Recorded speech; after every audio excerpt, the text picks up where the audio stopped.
Magandang pinagmumulan ng energy. Una sa ating listahan ang saging dahil ito ay isang mahusay na pinagmumulan ng enerhiya. Ang natural na asukal, potassium, at carbohydrates sa saging ay nagbibigay ng instant na lakas para sa araw-araw na gawain.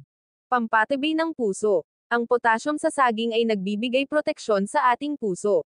Ito ay nakakatulong sa pagkontrol ng blood pressure, na nagpapababa ng panganib ng cardiovascular disease. Mayaman sa bitamina at mineral.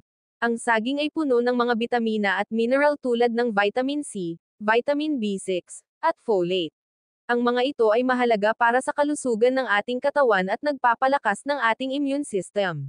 Pampababa ng stress. Dahil sa laman ng saging na tinatawag na tryptophan, ito ay may kakayahang magbigay ng feel-good hormones tulad ng serotonin. Ito ay makakatulong sa pagpapababa ng stress at pagpapaganda ng mood. Pampabawas ng asid sa tiyan. Para sa mga may problema sa asid sa tiyan, ang saging ay maaaring magsilbing natural na antacid. Ito ay nagbibigay ng instant relief sa hyperacidity at nagpapabuti sa digestion.